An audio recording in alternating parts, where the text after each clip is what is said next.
Vocês estão de bem, entenderam o comprimento de arco, área de varrida, variação de ângulo, sistema.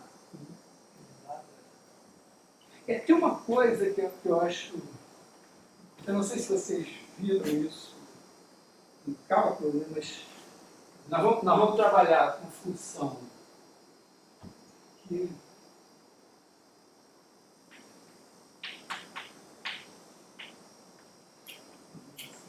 cálculo de derivadas.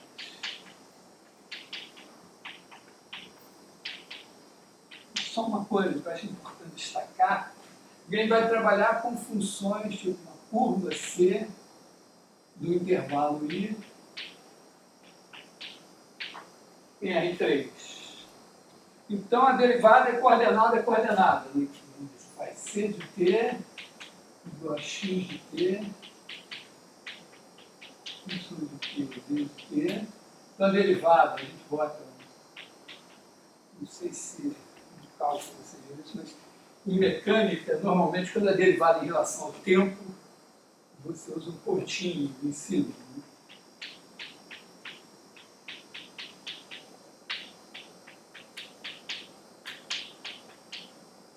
Você deriva cada um aqui. E aí tudo funciona, derivada da soma das derivadas, tal, tem regra da cadeia, mas a gente não tem assim, um produto de dois vetores, mas a gente tem vários produtos. A gente tem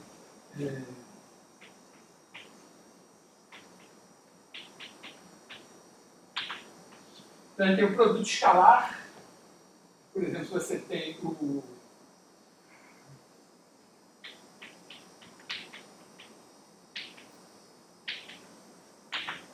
você pode fazer uma função f de t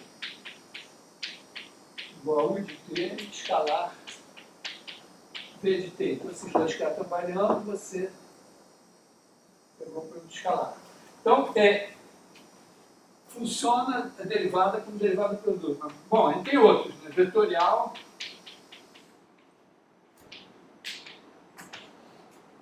Então, você pode ter w de t igual a u de t. Aqui agora esse cara é um vetor. Derivar. Tem coisas do tipo, por exemplo, matriz por vetor.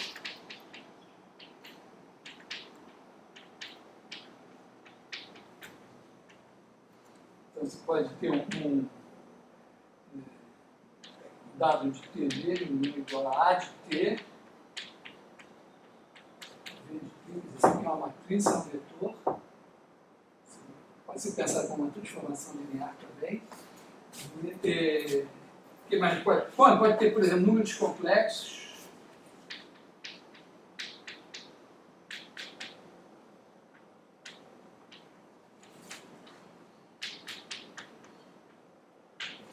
Então, ele pode ter W de t igual a U de t, V de t, mas agora esses dois são números complexos, você está multiplicando como números complexos. Bom, o que essas coisas têm em comum é a distributividade. Quer dizer, você tem um produto assim, né, que pega um U, vamos dizer assim, usar letras que estão aqui, A de T e multiplica por B de T.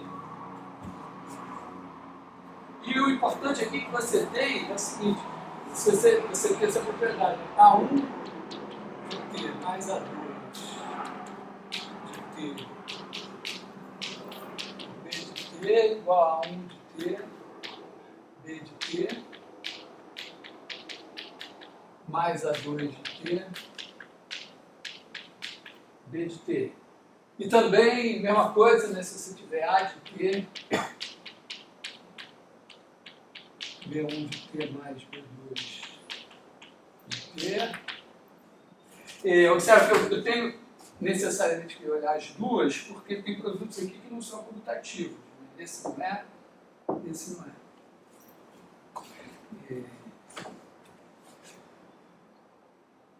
Isso aqui nem faz sentido.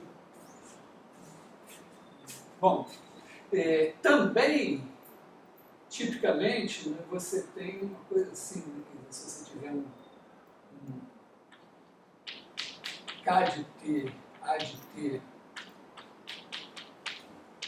B de T, isso é igual a K de T, A de T, B de T, onde aqui é um escalar. Esse K é uma função escalar. Você tem uma certa associatividade que não, vamos dizer, aqui, por exemplo, você poderia se perguntar sobre associatividade, que não vale. Aqui você poderia, vale, mas não é isso. Esse K aqui está fora do escalar. E mesma coisa, né? A de T, A de T, B de T, igual. Então, quando você tem isso, principalmente essa parte aqui dessa distributividade, você deriva como um produto.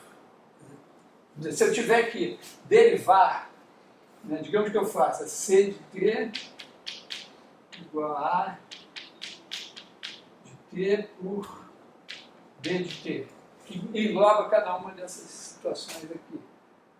Então, se você quiser C ponto de T, você vai ter que fazer o limite, quando H tende a zero, de A de T mais H menos A de T. Quer dizer, na verdade, você vai ter que fazer A de T mais H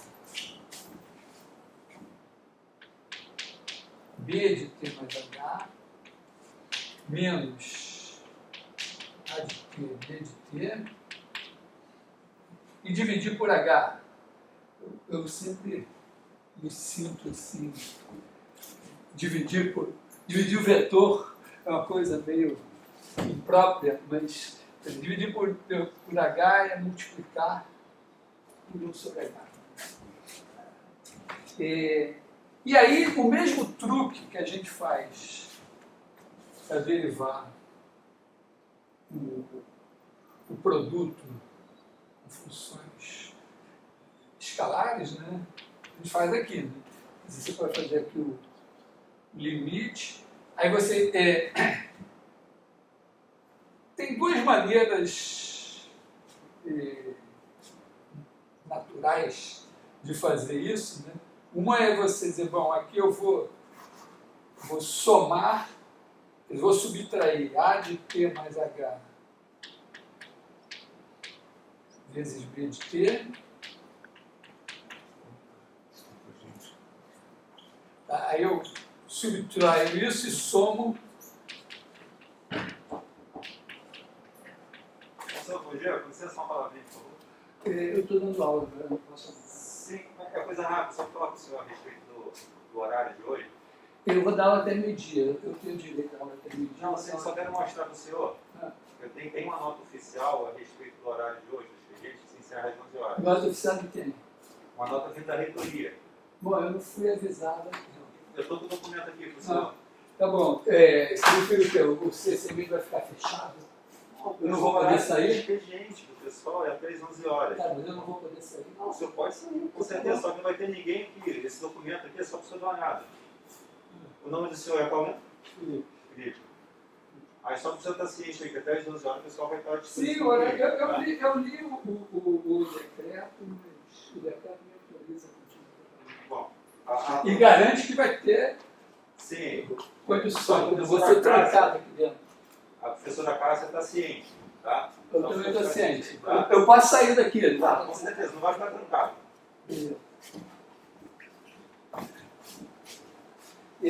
Tá, quer dizer, aqui, pedir desculpa.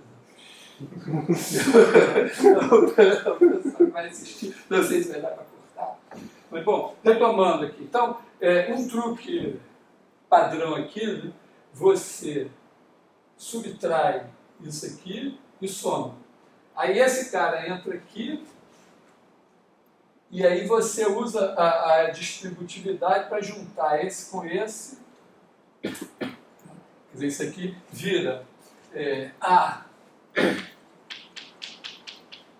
T mais H vezes B de T mais H, que está aqui, menos esse B de T. E aqui você pega esse aqui e escreve A de T mais H menos esse A de T vezes o B de T que tem os dois. B dividido por H. Oi. Desculpa, eu cheguei um pouquinho atrasado. Esse asteriscozinho aí é a É multiplicação um produto usual. qualquer. Tá. Entendeu? Eu estou dizendo que tem uma regra de derivação importante que simplifica a vida. A ideia é que é o seguinte, quando a gente trabalha com funções vetoriais, matriciais e tal, tipicamente você tem um monte de coordenadas. E às vezes, vamos dizer, no frigir dos ovos, a gente tem que botar as coordenadas para ter o resultado. Mas às vezes, no meio das contas, vale muito a pena você postergar a explicitação das coordenadas. E uma coisa que funciona super bem é quando você tem produto. E são variados produtos. Quando eu determino qualquer espaço vetorial, se eu tiver a distributividade e essa associatividade com relação a escalar, essa operação eu posso chamar de produto a partir daí. Na verdade, tem um seria uma produto. definição geral. Já está na hora de eu colocar o exemplo 5 aqui, que é o determinante. E todos esses produtos são necessariamente bilineares, professor? Ou não? Não, o determinante é multilinear. Vamos É dizer, verdade. mas vamos dizer, quando a gente está em R2, a gente tem o det, vamos dizer assim, você tem uma f de t igual a det de u de t v de t. E que tem, também não é comutativo, mas tem também essas propriedades de produto aqui. E é interessante, né, porque quando você passa para Rn, você não tem o determinante de 2, você tem o determinante de n. Mas aquilo também se deriva como um produto de n funções. Então, é uma coisa um pouquinho mais geral, na verdade, do que só o produto de 2. O que importa aqui é você ter, na verdade, K coisas produzindo um resultado e que tem uma linearidade em cada uma das componentes. E aqui, ó, você pode botar esse H embaixo desse, e aí tem uma coisa importante, né, que você precisa que o limite, vamos supor assim, limite quando t tende a t0 de a de t b de t igual a a de t0 b de t0. Porque aqui, ó, eu vou passar o limite e o que vai acontecer? Esse daqui vai tender para derivar, esse aqui dividido por h vai tender para a derivada desse. E esse daqui vai tender para a de t. E aí você vai poder dizer que esse daqui vezes esse dividido por h vai tender para a de t vezes b ponto de t. E aqui é a mesma coisa. A alternativa também é escrever a de t mais h igual a de t mais delta h. Fica mais... é mais intuitivo, de certa maneira, né? Porque isso aqui obriga você a tirar do bolso um macete que no fundo, né, a gente tira também pensando assim, né? Aqui você tem o A, aqui você tem o B, esse aqui é o delta B, esse aqui é o delta A, e aí o produto delta A, delta B. Se você fizer essa figura para a área do retângulo, você enxerga tanto essa como essa. Pois esse aqui é o que o professor Calculino fez, fazendo de novo.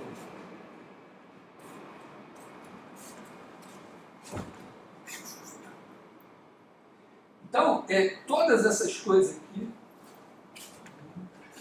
o que vai valer? Quer dizer, a derivada ddt de A de t, B de t, igual a ponto de t, o B de t, mais A de t, B ponto de t. E aí isso facilita a nossa vida, estiver fazendo contas.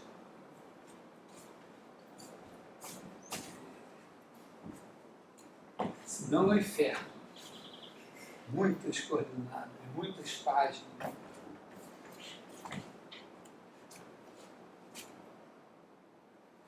Bom, então, essa é a minha observação sobre cálculo de derivadas. E aí eu estou meio que me apoiando na... Vocês já andaram derivando no cálculo 2.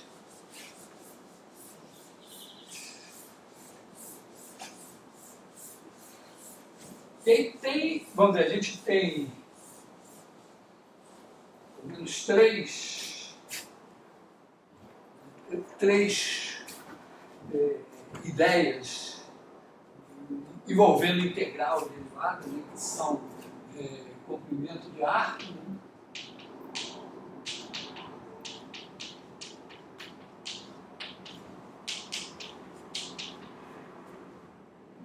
área varrida,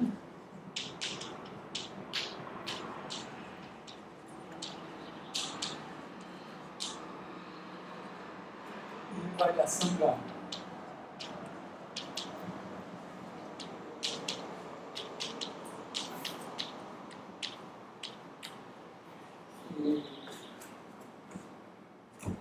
Então, quer dizer, a ideia do comprimento de arco é que você tem uma C no intervalo AB, tanto faz R2 ou R3,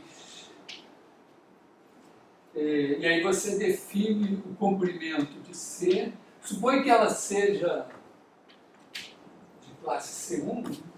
O comprimento de C vai ser integral de A até B,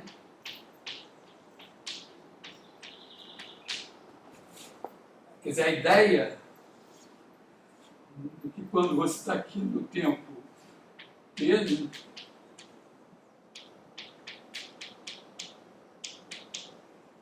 esse negocinho aqui,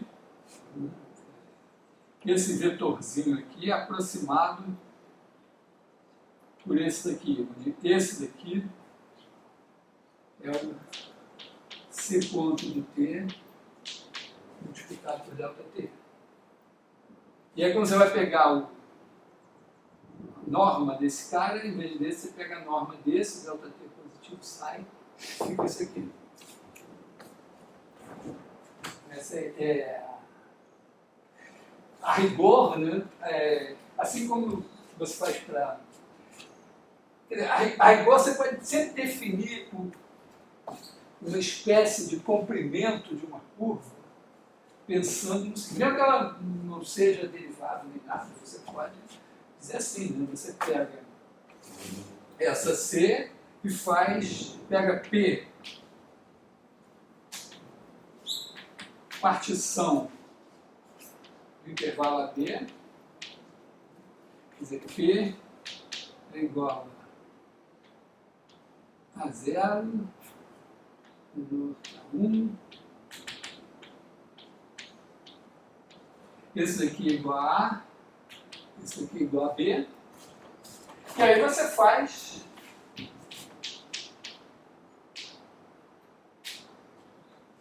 e pega as somas desses comprimentos aqui. Como a soma, como o postulado básico geométrico, né, que esse tamanho aqui tem que ser menor ou igual do que o comprimento que você quer. Quer dizer, se você foi num segmento de reta, qualquer caminho que você escolha que não seja segmento de reta tem que ter comprimento maior. Então a ideia é que está sempre abaixo do comprimento, e você poderia dizer que vamos dizer, você pode fazer L de CP é o somatório de igual a 1 até N de C de AI menos C de AI menos 1 enorme, e L de C é igual a sup, chamar assim, P.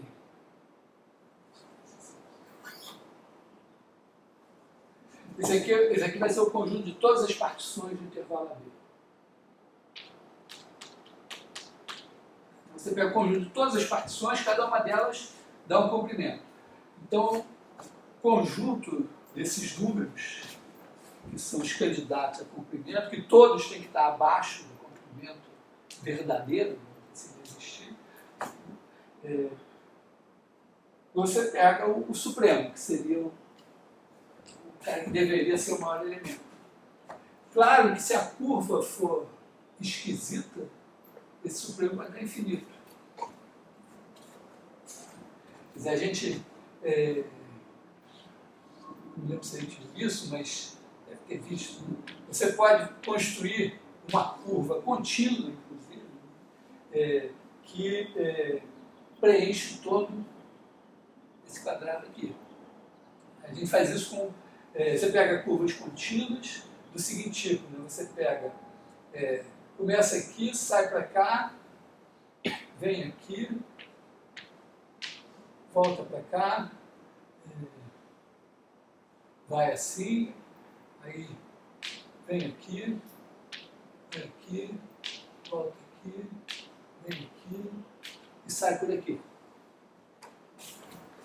Então, isso aqui é a nossa primeira curva. Agora você pode fazer o seguinte, em cada quadradinho desses, você refaz isso. Por exemplo, aqui, né?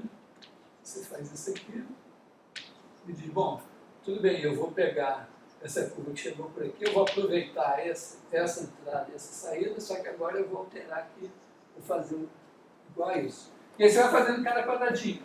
E aí não é uma coisa complicada, isso é uma sequência de funções contínuas do intervalo AB aqui no quadrado, portanto, cada coordenada vai ser contínua,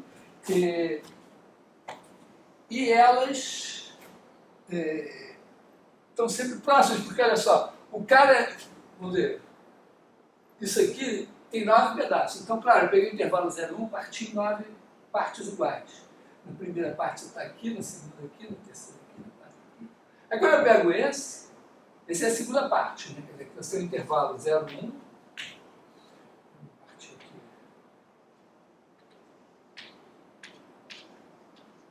então, nesse trecho aqui, eu estou aqui dentro, fazendo isso.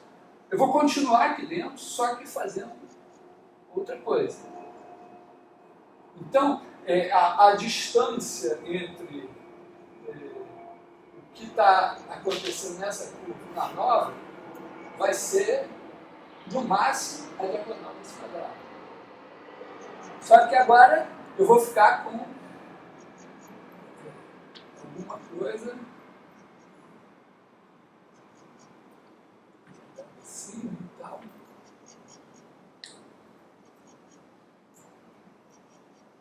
E aí eu vou refazer. Só que agora a distância que está nessa terceira curva e na próxima vai ser menor ou igual que a diagonal desse quadrado.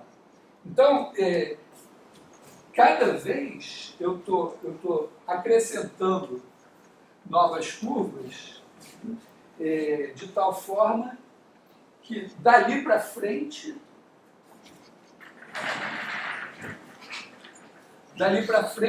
todas vão estar no trecho correspondente dentro de um quadrado pequenininho. Então significa que essa sequência de curvas que eu estou mostrando é uma sequência de Cauchy do ponto de vista da distância do máximo das diferenças. E aí acontece que essas sequências de Cauchy são convergentes, isso aqui vai convergir uniformemente para uma curva. E quando você tem uma sequência de funções contínuas, de intervalo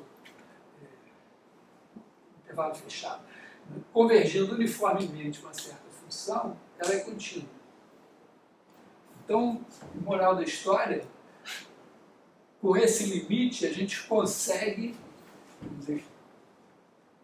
construir, não, a gente consegue provar que tem uma função contínua que percorre todos os pontos desse quadrado. Bom, para mostrar que percorre todos os pontos, também passando o limite lá.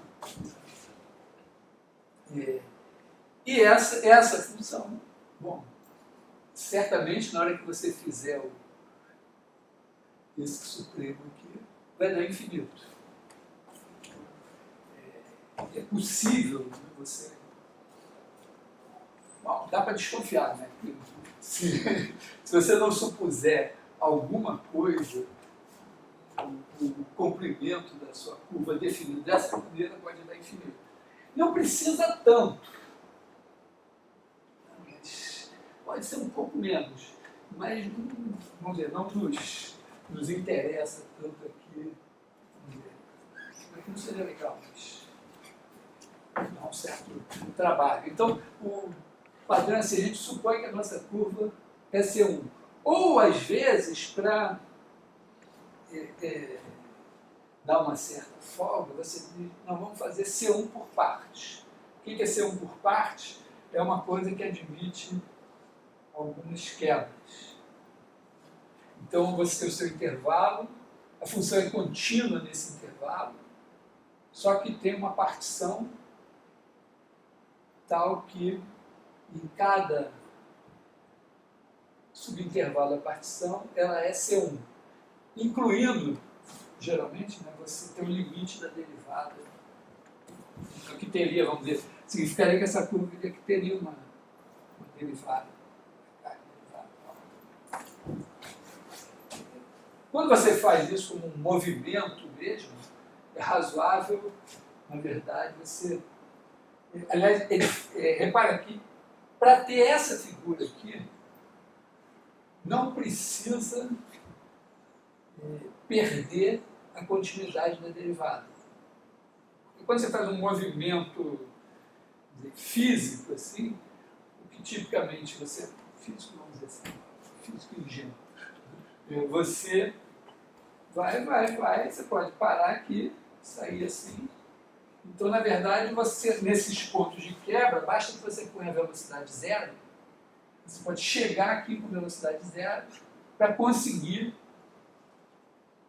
né, você freia e sai para o outro lado. Então, você tem velocidade zero, então a velocidade não é descontínua ali. Você pode ter uma linha quebrada sem que a velocidade deixe de ser contínua. Basta se anular os pontos de quebra. Mas, bom, essa é a definição que a gente usa, então, para a gente supõe que as curvas são C1 ou C1 por partes, e bota essa definição de comprimento aqui.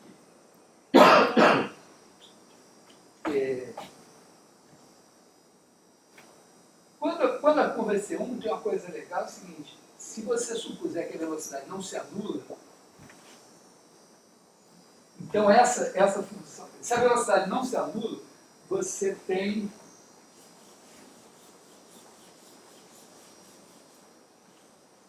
a seguinte coisa, você tem aqui a sua curva, tem o intervalo AB, e aí você tem a sua curva aqui, C de A,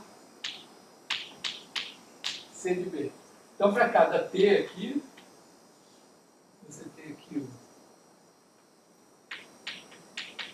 t, e você pode ir medindo esse comprimento desde o tempo A até o tempo t.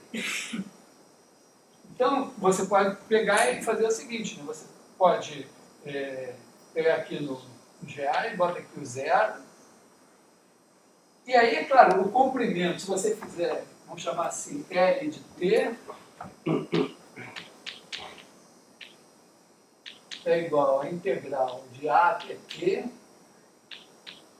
C ponto de tal, deixa eu mudar a variável aqui, porque eu vou ter aqui. Então, claro, o L de A é 0, o L de B é o comprimento total da curva.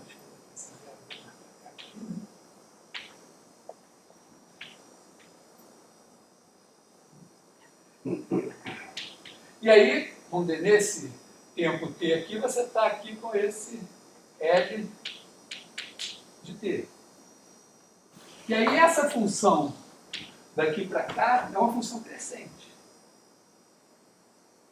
Inclusive, né, se você calcular d dt de L de t, isso aqui é o teorema fundamental do cálculo. Eu estou integrando de A até t uma coisa. Então isso daqui é C ponto de t enorme. Então se esse cara não se anula, essa função é estritamente crescente, então é a bijeção do intervalo AB no intervalo 0L, e você pode, eventualmente, você pode inverter. Quer dizer, você tem aqui a função no intervalo AB, no intervalo 0L, e ela vai fazer alguma coisa assim. E se a gente fizer a hipótese de que C ponto de tal é diferente de 0 para todo tal, vamos botar o AB aqui. Figuras do final. Então esse cara daqui vai ser maior que 0. A função vai ser crescente e ela vai ter a inversa. É só olhar daqui para cá, que vai ter derivada em todo ponto também. E como essa derivada aqui não é 0, esse tangente aqui nunca é horizontal, então a tangente vista daqui nunca é vertical. Essa é a ideia do teorema da função inversa. E aí você pode dizer, não, então eu vou usar isso aqui como parâmetro. Eu pego vamos chamar esse cara aqui de S, aí eu pego esse S e jogo T de S aqui, e aí no C de T de S. E agora, quando você andar aqui assim, você vai andando aqui e o comprimento é S sempre. Se você medir o comprimento, você parametrizar a partir daqui,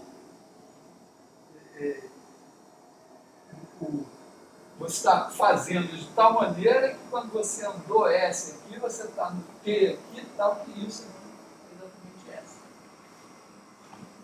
Isso chama reparametrização por comprimento de ar. Porque quando a coisa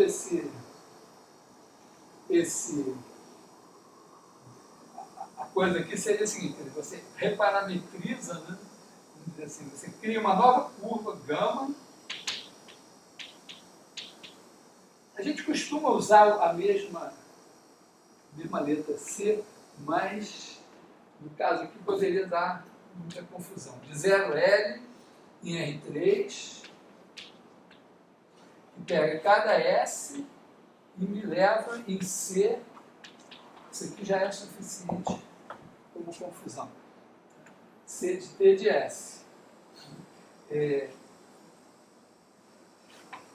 Bom, o que é o gama ponto de S? Esse ponto denota o quê? É porque, eu falei nessa aula, que é uma notação bem da mecânica. Em mecânica, o pessoal, quando deriva em relação ao tempo, usa o ponto. A derivada em relação ao tempo sempre bota um ponto. Tinha. C ponto é a C ponto é o derivada. vetor velocidade da curva. Ah, tá. E quando deriva de novo em relação ao tempo, bota 2 pontos, que é a aceleração. É que eu conheci os 2 pontos. Conheci Então, na verdade, eu não vou usar o ponto, porque aqui é o S. Então, eu vou fazer D, ds de gama de S. Então, isso daqui vai ser o quê? Vai ser C ponto T de S vezes a derivada, pela regra da cadeia aqui, né? D ds de T de S. Mas, professor, o que são essas subcamadas aí? Quem que vai Não, o que eu estou fazendo é o seguinte, eu tenho a curva parametrizada, então aqui é o tempo. Quanto o tempo está passando, a curva está andando aqui. Enquanto ela está andando aqui, eu estou medindo esse comprimento por meio dessa integral. E aí eu estou colocando esse comprimento aqui, e eu estou chamando de S, seria o S de T. Eu vou chamar de L de T, que é o comprimento do tempo inicial A até o tempo T. Então, basicamente, o que tem que valer é o seguinte, esse comprimento aqui tem que ser sempre igual a esse aqui.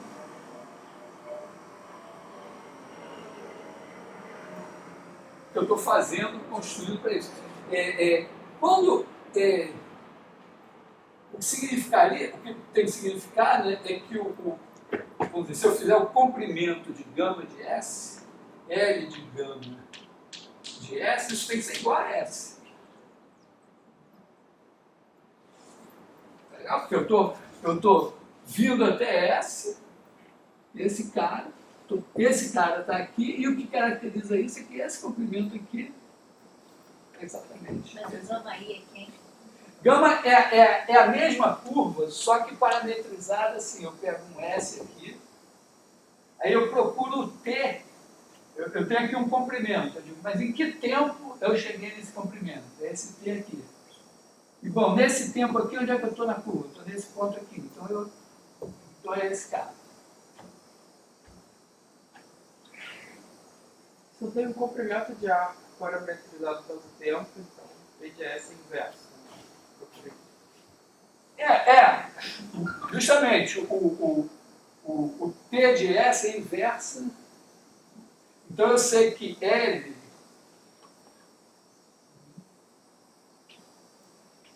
de T de S é igual a essa. Essa foi a minha definição. Né?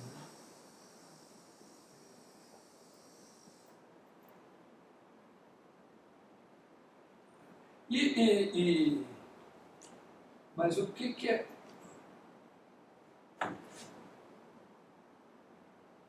Bom, e qual é a derivada disso aqui? Porque eu criei a função S, eu criei a função S, Essa é a LDT.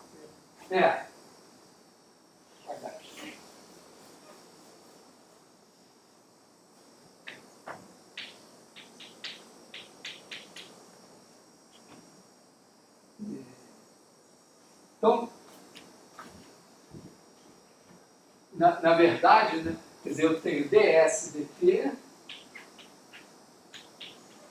é igual a C ponto de t. Porque a minha L de t foi definida dessa maneira. E quem é, agora, quando eu defini o t de s, o T de S é a inversa dessa daqui. Então, vamos dizer assim, o que eu sei? Eu sei que T de S, o que é mais certo eu dizer? O T de S de T é igual T. Tá? Os físicos fazem isso com muita tranquilidade. Esse T aqui é uma função e aqui ele é uma variável. Mas é isso. Então, quando eu derivar isso aqui, eu vou ter dt ds ds de t vezes a derivada ds dt de t, e isso aqui vai ser 1, porque eu estou derivando em relação a t. Então, esse daqui, esse cara é o c ponto de t, e, portanto, né, o dt ds de t é igual a 1 sobre c ponto de t. No fundo, é o mesmo truque que a gente usou para derivar arco tangente, arco seco. É esse aqui. O que significa, né, que quando eu botar, vamos dizer, o esperado, né, eu pego essa derivada aqui, dá isso daqui, vezes esse cara daqui. Esse cara daqui é 1 sobre norma de ponto de t. Então eu tenho o ponto de t, tá, esse t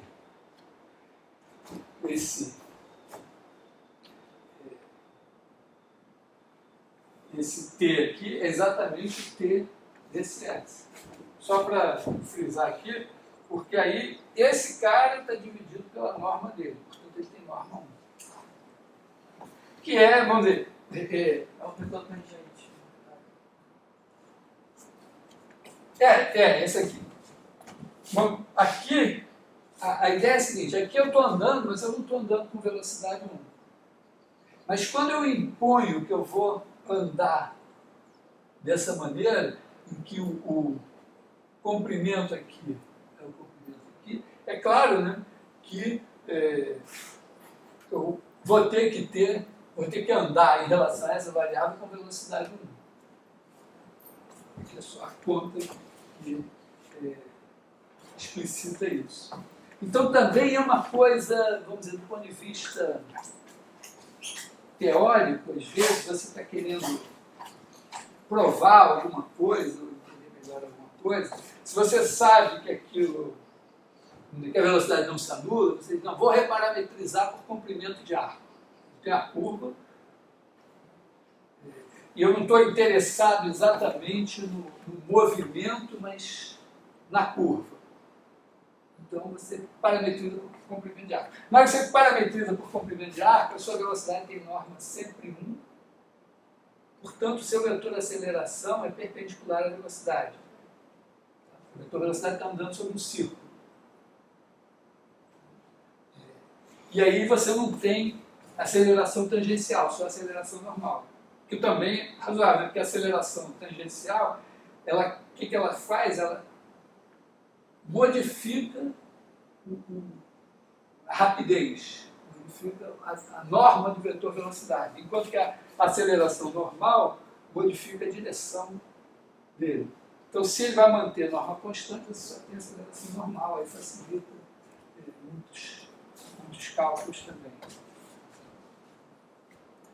Bom, então são truques básicos de cálculo que eu não incluí aí. Aí, bom, a gente faz. Então a gente aí tem comprimento de arco, que é isso. Tem a área varrida, que é uma outra ideia. Bom, a área varrida está lá nas leis de Kepler. Não é uma coisa também estranha para nós. Embora seja uma coisa meio estranha, mas você vê, área varrida, né? Não devia ser uma coisa, não sei se alguém já tinha pensado nessa ideia de área varrida. O Kepler olhou para aqueles números, mas ele tirou a ideia da área varrida. Mas o fato é que isso se incorporou ao nosso patrimônio cultural, então é mais simples para mim hoje falar de área varrida para vocês do que se vivesse antes de Kepler. Um pouco depois de Kepler, porque pensava na área varrida. Só uma coisa com Newton, entendeu? Então a ideia era ser uma curva. Se a gente pega uma curva plana, pega um ponto qualquer aqui, e aí olha essa posição e vai olhando para essa área varrida. E de novo, a ideia é você fazer uma partição, né? Então tem C de AB e R2, e aí você pega C de T, C de T mais H, e olha para a área desse triângulo aqui. E a área do... Aí você pensa assim, bom, a gente pode fazer a área desse triângulo via determinante. Então você vai fazer o seguinte, ó, 1/2 do determinante de C de T mais H. O que já vai dizer que a área vai ser positiva quando você andar aqui no sentido positivo.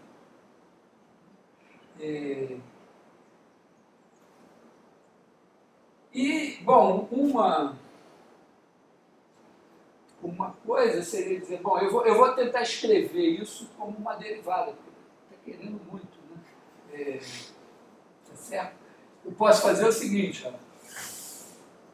Não tem uma diferença aqui, mas tem, porque isso aqui é 1/2 de C de T mais H menos C de T. Porque C de T é determinante. E o determinante de C de T com C de T é 0. Então agora sim, está dizendo, pô, me divide por H, não me divide por H, por favor, me divide por H. Então você divide isso por H, multiplica por H. Vamos dizer assim, se você fizer isso aqui dividido por H, bota só isso aqui. A ideia é o quê? A área do C de T mais H pelo C de T seria uma variação infinitesimal de área, devido à variação infinitesimal H aqui. Então você divide essa variação da área aqui por H, e você tem isso aqui e passa o limite. Então isso aqui tende, quando H tende a 0, para 1/2 do determinante de C de T, C ponto de T. Tá legal? Repara que eu já, vamos ver, aqui eu estou fazendo de uma maneira, já que eu sei determinante, eu não botei coordenadas, já ganhei uma fórmula limpinha. Que na verdade, vamos dizer, se C de T for igual a X de T, Y de T, então isso aqui vai me dar 1/2 do determinante de X de Y, X ponto. Vai ser 1/2. Normalmente a gente escreve assim, menos y x ponto mais x ponto. Vou botar a derivada em x primeiro, derivada em depois. E aí quando a gente vai... Então a gente calcula a área varrida integrando esse bicho. Vamos aqui. C de A, C de B, então a área varrida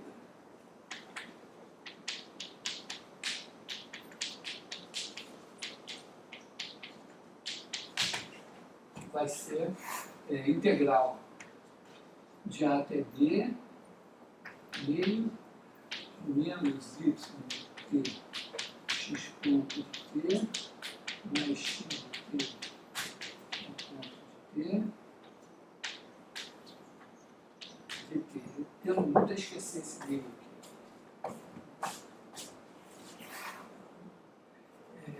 E aí você pode... Claro que essa área tem um sinal, o que é legal, porque, por exemplo, você está aqui, se você faz uma curva fechada assim, então você olhando daqui, você vai ver que esse trecho daqui até aqui, da área positiva, incluindo esse pedaço, e esse trecho daqui, assim, da área negativa, incluindo esse pedaço. Então, na verdade, esse pedaço que foi incluído indevidamente aqui está saindo exatamente como você faz aqui, da área total. Claro que se você fizer alguma coisa assim, então, visto daqui, né, você vai, esse negócio assim, esse trecho aqui é contado 2 vezes. Uma torcida pode ser descontada, tá? E tem todas as brincadeiras que você pode fazer com essa coisa.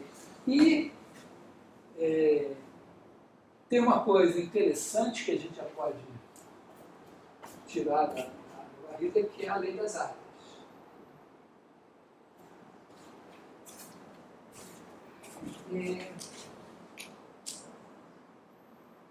Isso daqui, ó, você também pode pensar assim, né? Você pode pensar C de T, igual a X de T, Y de T, Z de T, e pensar o Z de T zero, e aí você vai ter uma coisa assim também, né? Você pode fazer um produto vetorial X, Y, Z, X ponto, Z ponto, Y ponto, Z ponto, e como esses aqui vão ser zero, só esse determinante aqui que vai parar aqui vai dar não nulo e vai dar exatamente esse negócio assim. Mas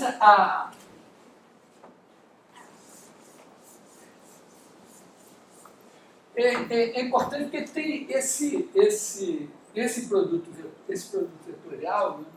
O C de T vetorial M C ponto de T é o movimento angular. Né?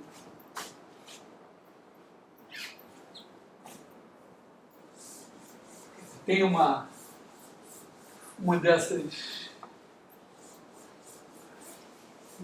deuses da física, o movimento angular. E a lei das áreas, na verdade, é consequência de uma coisa um pouquinho mais geral, que é a conservação do momento angular quando você tem um campo central. Imagina o seguinte, que você está lá, C, num certo intervalo, em R3, vamos supor C2, a segunda derivada não precisa ser contínua, mas é uma segunda derivada. E imagina assim, você tem um ponto que eu vou chamar de O, e ocorre que você sabe que a resultante das forças aponta sempre para O. Então aqui você tem C de T, e aqui você tem um F, vamos dizer assim, um F de C, um C de T igual a um certo X, e você tem um F de X, que é de alguma coisa, um lambda vezes X. Tá? Tipicamente é isso, você tem um campo, por exemplo, campo gravitacional, você bota lá uma massa pontual aqui, o Sol ideal, seguro, pelo amor de Deus, aqui assim, e a força da gravidade está sempre apontando para cá. Ou, sei lá, segura um próton aqui, próton direto, alguma coisa assim. Ou, num outro caso mais fácil de executar, pega um oscilador harmônico, tipo um elástico, né? Um par de molas, alguma coisa assim, que você consiga. Eu gosto mais de pensar no elástico. Né? Você faz um buraco aqui, amarra lá, fixa por um prego na parede, lá pela outra sala, um elástico e sai até aqui. Agora você puxa, amarra uma bolinha, o repouso é aqui, o repouso está tensionado, talvez. Aí você puxa e você tem uma força vindo para cá, o oscilador harmônico. Então, é uma coisa. O que essas coisas vão ter em comum? Vão ter em comum que você vai ter MC, 2 pontos de T, igual a alguma coisa, um lambda, C de T. Que poderia ser, vamos dizer, pode ser repulsor, pode ser. Eu estou botando uma força aqui, aqui é a minha posição, então aqui é o X, F de C de T, é lambda C de T. E essa é a única força. Então é igual a NC 2 pontos. E qual é a letra do momento angular? Hã? Ômega. O ômega Não, é, Hã? é a velocidade angular que eu... É. Calma. Hã? É tal, é tal? Não, qual é qual? É L. Acho que era L. L minúsculo, mas L grande. L grande. L grande T. Então, repara, quando você derivar isso em relação a T, aqui nós temos um produto. Então, nós vamos derivar com o produto. C ponto de T. M é uma constante. Mais C de T. Vezes M. E acontece, ó, esse aqui já é zero de graça. São 2 vetores linearmente dependentes. E esse aqui agora virou zero. Então, na verdade, né, você não precisa nem que esse lambda seja constante. Pode até depender de T. Quer dizer, porque tipicamente quando você tem um campo assim, né,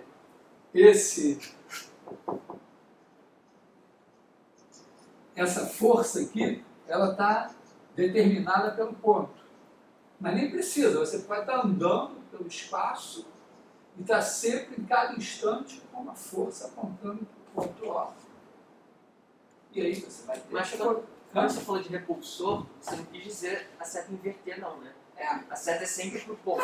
Ela pode... Não, olha só, a única coisa que eu usei foi isso aqui. O sentido é o ponto. Então, a lambda pode variar com T, quer dizer, pode ser que outro cara que passe aqui em outro momento vai ter outro lambda diferente. Tá? E o lambda pode ser zero, pode ser positivo, pode ser negativo. Não importa. O que importa é que para todo T vale isso. Então, isso aqui é zero. Então, conservação do momento angular.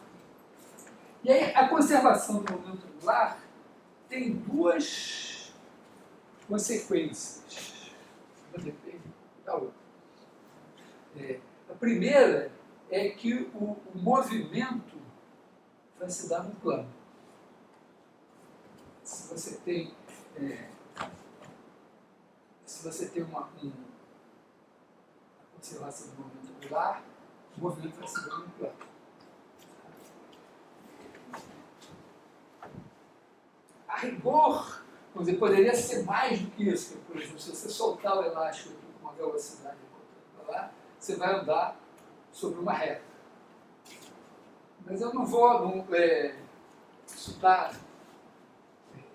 discutido no texto, vou me concentrar no caso, vamos dizer, mais interessante, que seria você ter o C. Vamos dizer que aqui no tempo T0, você tem aqui a velocidade C ponto de T0, e você sabe que C de T0, vetor C ponto de T0, não é um vetor nulo. Eles são linearmente independentes. Então aqui você não espera andar em linha reta, mas é um pouco surpreendente, mas assim, você está andando no espaço, tem um campo que está assim, né, apontando sempre para cá, e você dá um peteleco ali e você vai se mover sempre no plano.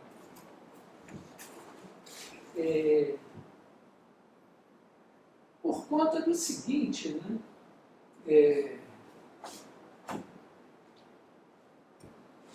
Se você fizer, vou esquecer massa, tá? Eu vou simplesmente supor isso aqui. Tá? No caso,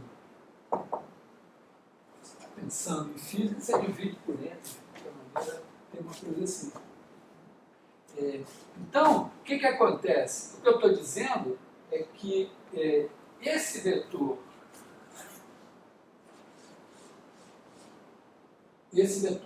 n de t igual a c de t vetorial c ponto de t é constante.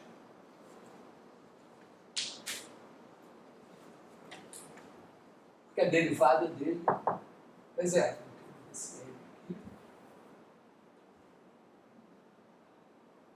A derivada é o vetor nulo. Então, em cada componente, a derivada é nula, cada componente é constante, então esse vetor aqui é constante. E muito importante, ó, é constante igual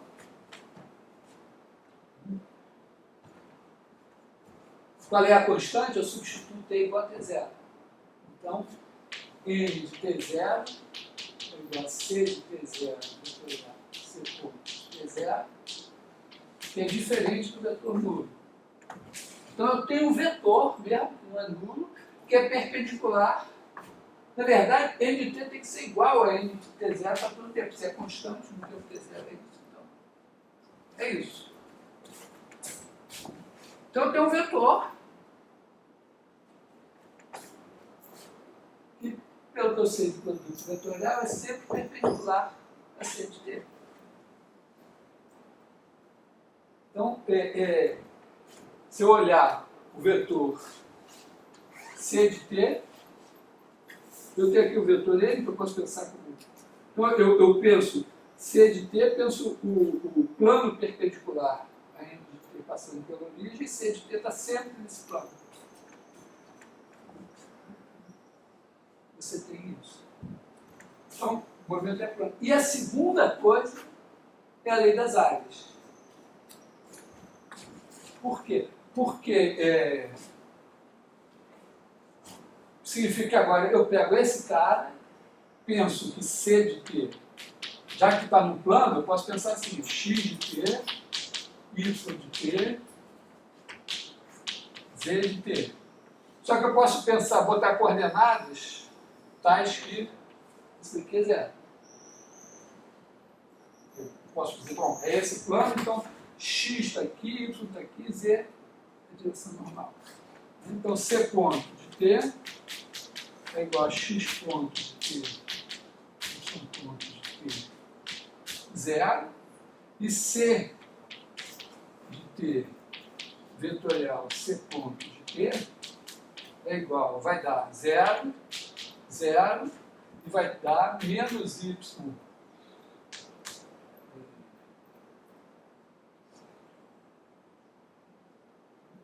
menos x ponto mais x ponto. E esse cara aqui vai ter que ser zero.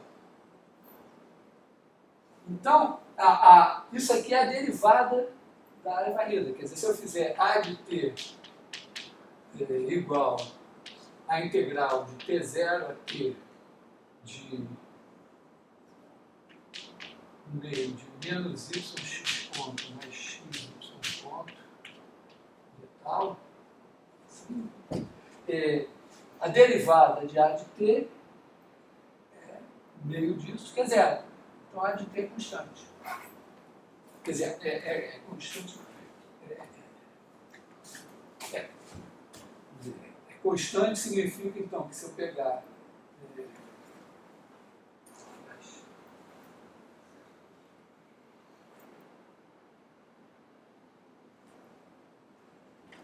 derivada de A de Z,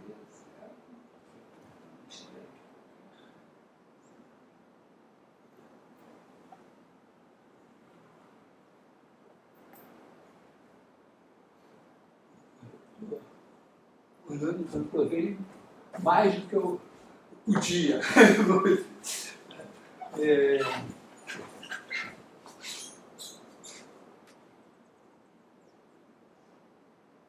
Não, tá certo. Quer dizer, isso daqui não é zero, isso aqui é uma constante. Derivada disso é zero. Isso aqui é uma constante, é um certo alfa. Então, dA dt é igual a alfa, que é uma constante. Então, se a derivada é constante, a variação da função do tempo A até o tempo A mais delta t é igual à variação do tempo B mais delta t. Então, isso é a lei das áreas, inversão. É interessante, porque tem um salto aí. Você tem uma lei das áreas que parecia uma coisa. Parecia, puramente experimental, mas você constrói uma teoria muito geral que tem como consequência, vamos dizer, a lei das áreas passa a ser consequência da hipótese de que o campo é central.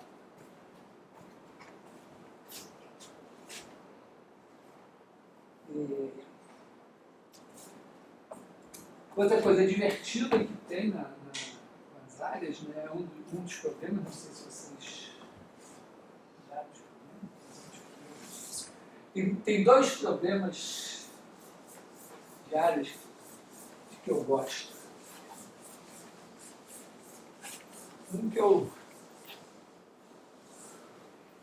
inventei, mas certamente as pessoas inventaram também. Mas é um problema se você pega uma curva convexa e aí você vai na direção normal e traça um círculo de certo raio R aqui em cada ponto.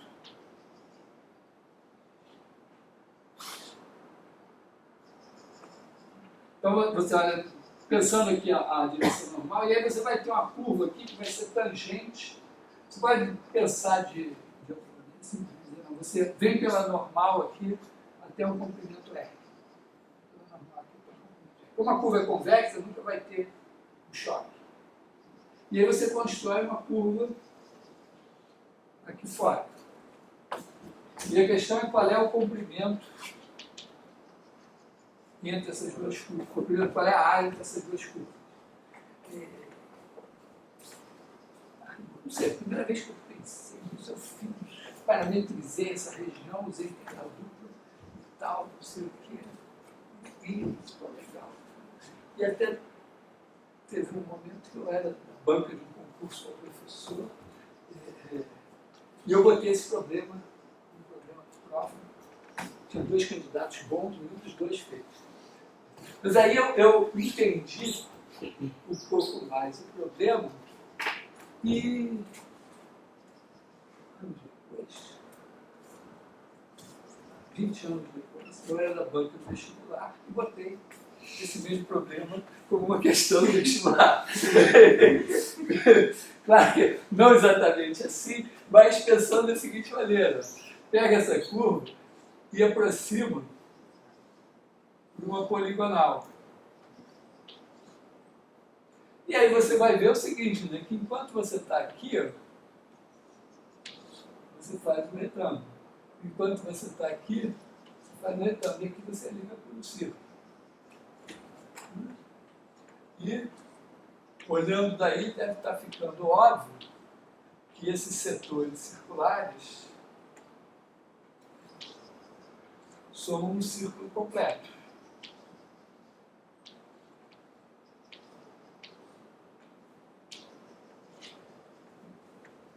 Então, essa área, nesse caso, que foi o caso que caiu no vestibular, significa que essa área aqui é o comprimento L dessa poligonal vezes R mais πr2. Que, vamos dizer assim, com um pouco de engenho de arte, passando ao limite, vale aqui também. Então, essa área aqui é R mais πr2. Nem que eu te falo, para ter esse PR2, eu tive que usar a curvatura total.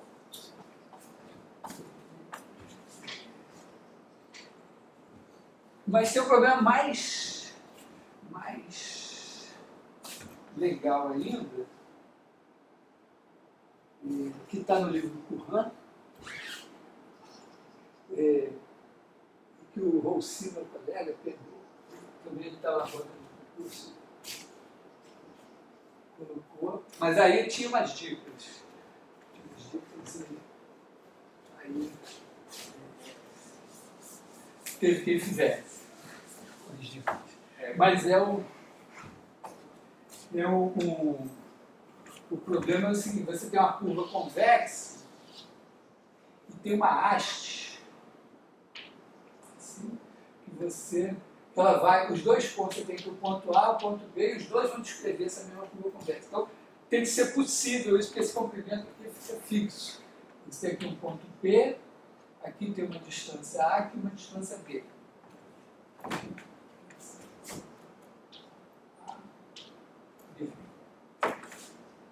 Claro, se você tiver uma curva convexa muito fechadinha, tem uma hora que a haste não vai conseguir passar.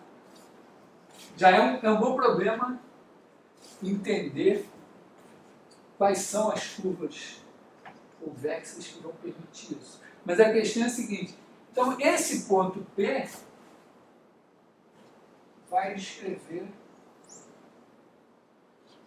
uma certa curva aqui. E a questão é calcular essa área aqui. E, na verdade, essa área dá sempre πAD. Pode ter uma curva tão grande quanto você queira. Bom, se você fizer para um círculo, você vai fazer a conta e vai achar πAD. Mas a questão aqui pode ser uma curva convexa enorme, ou pode ser menorzinha, pode ser mais achatada, mais redonda e tal. Sempre dá πAD.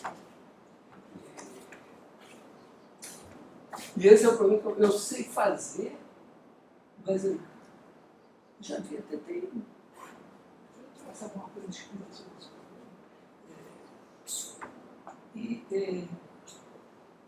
Mas eu nunca consegui enxergar uma elipse oculta. O πAD é a área do elipse. Deveria existir uma elipse oculta que tornaria esse resultado evidente.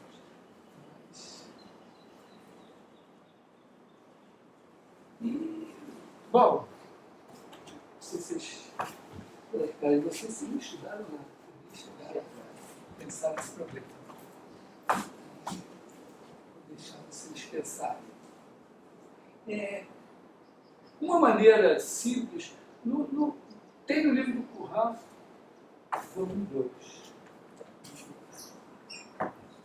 Ele dá, você precisa dessa fórmula de alguma maneira, a fórmula da área varrida. Mas tem uma maneira, vamos dizer, de formular isso, né? Parametrizar ponto P. Você pode, por exemplo, pensar assim que P, vamos botar de 0 a 2π, já tem um π aí, em R2. E aí a gente pode escrever assim, você pode pegar um vetor unitário, U, e aí você tem uma U de 0 a 2π no círculo unitário, em S1. E esse cara daqui, ó, o que a gente sabe dele, vamos supor que ele é U, e esse U vai dar uma volta completa. E, claro, quer dizer, P de 0 igual a P de 2π, U de 0 igual a U de 2π. Não vou escrever, mas dá uma volta só. Está dizendo que dá uma volta só. E aí você pode escrever, ó, A é igual a P mais AU. A é esse tamanho daqui, né? A de T igual a P de T mais A U de T. E B de T é igual a P de T menos aqui, né? E agora, eu ontem de noite estava com sono, fazer que eu pensei, pô, foi errado. E aí eu fiz uma coisa, não deu certo, mas é interessante se você bota as contas e faz. Porque olha só, o que você tem, né? Você quer calcular a área varrida. Vou botar aqui varrida por A menos a área varrida por P. Então, simplesmente você calcula, é isso que você quer calcular. E a área varrida por A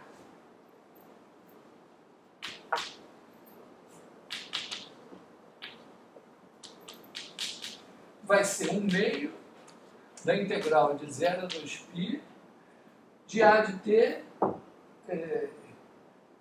determinante, né? De A de T a ponto de T. E aí você faz a conta, ó. Bota aqui P mais AU e tal. Então isso aqui vai dar uma coisa assim, 1/2 da integral de 0 a 2π. Então aqui você vai ter, isso aqui é A mais AU, A ponto mais A, um ponto. Determinante. Então aqui você vai ter o determinante de, aliás, P. Então determinante de P ponto, mais, aí você vai ter A multiplicando o determinante de P o ponto, mais o determinante de U P ponto.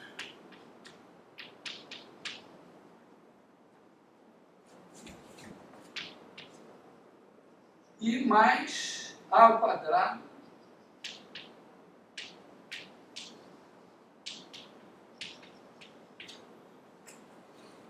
tudo isso aqui PT. Essa parte daqui, ó, é a área varrida por P. Tá? Então, se você passar esse cara, a área varrida por A, menos esse daqui, você tem o que você quer. Quer dizer, o x vai ser 1/2 da integral de 0 a 2π do que sobrou. A mais ao quadrado dt. O A é constante, então você já pode botar lá para fora. Olha, mas talvez o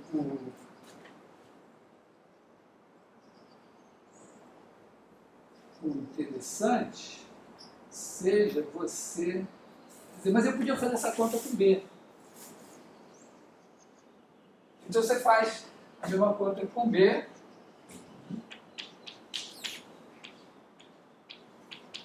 Só que com B, você tem menos B aqui. Você vai ter menos B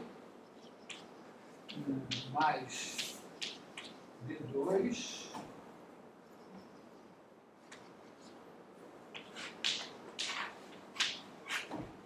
Mas tem uma coisa, ó. Isso aqui é a área varrida por U. E U faz isso, né? E ele varre π.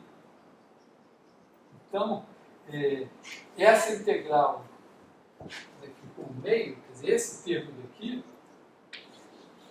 essa aqui na verdade vai ser o meio da integral de 0 a 2π, já alguma coisa, dt, e aqui você vai ter mais π ao quadrado.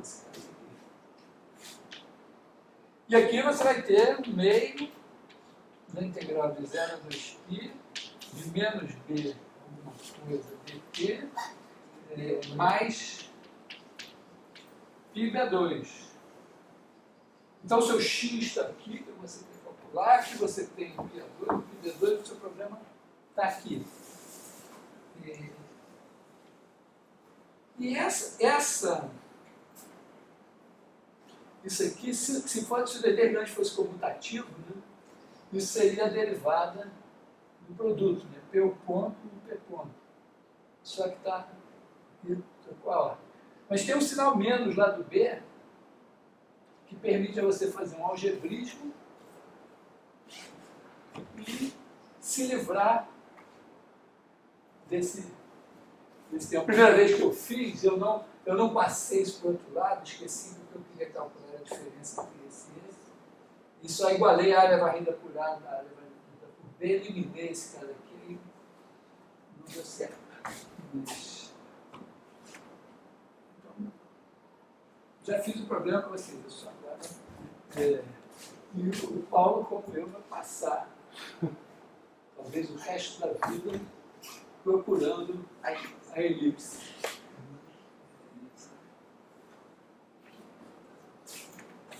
Mas é super bonitinho. A sugestão do Curran é outra.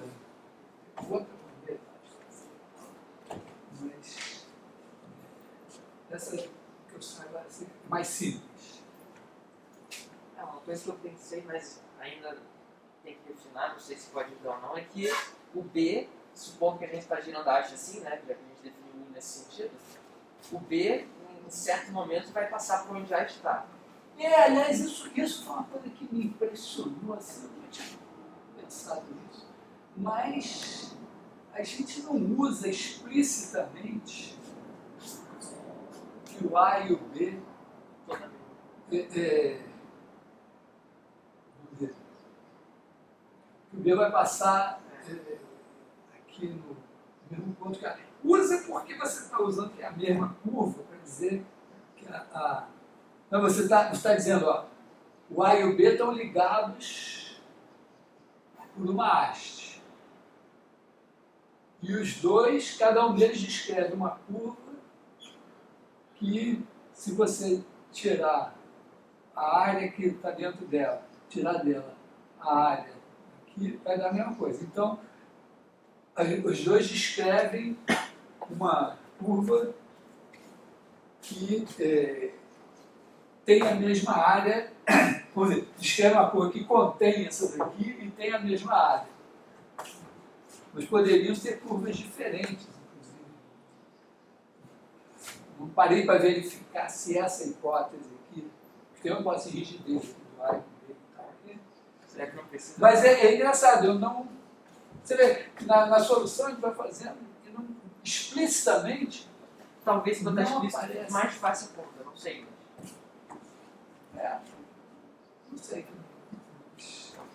O fato é que aqui tem um algebrismo, entendeu? É usar o sinal menos aqui para trocar a ordem desses B, né? caras. Menos o B, Quer né? dizer, essa parte do menos B, você bota B e troca a ordem aqui dentro. E aí você tem A com P ponto e tem B com P ponto U, vem daqui. E você tem A com o U P ponto e tem o B o ponto P vem daqui. Só que se você multiplicar esse por B, esse por A, você pode somar. E aí, agora, o que acontece? A derivada. Aí você está integrando a derivada de P, do determinante de P vezes U. Deixa eu escrever aqui. Você tem o determinante de P vezes U, quando você deriva, vai ser determinante de P ponto U mais determinante de P por ponto. Quer dizer, P ponto U você não tem. Você tem o P ponto. Mas lá no B, quando você troca a ordem, aparece isso. Só que está multiplicado por B. Mas aí tudo bem, você multiplica o B por A, o A por B. Aqui você vai ter BX, AX, tá? E você faz aparecer essa derivada aqui. Aí você está integrando essa derivada. Se você está integrando essa derivada, o resultado da integral é o valor dessa função nas extremidades. Só que nas extremidades a gente tem o mesmo valor. Porque o P volta no mesmo lugar e o U volta no mesmo lugar. Isso dá zero. Então, basicamente é isso. Você escreve x igual a isso, x igual a aquilo. Aí você tem B vezes x igual a isso, A vezes x igual a aquilo. Você soma, você tem A mais B vezes x. Zero. Você tem aqui, você tem lá um π.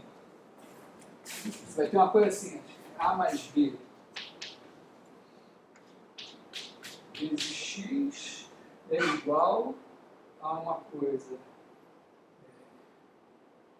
que zerou e vai dar π a 2b mais π vezes A. Aí você tem um A mais B em evidência aqui. Corta, né? AB vezes A mais B, né? Daí vai dar Peraí, B. mas tem um...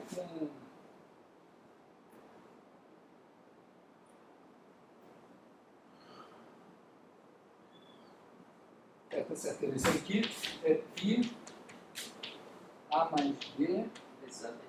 vezes AB. Aí você corta. Mas então, não precisa necessariamente... O Paulo diz, pô, aprovou, mas Cadê aí? cadê elipse?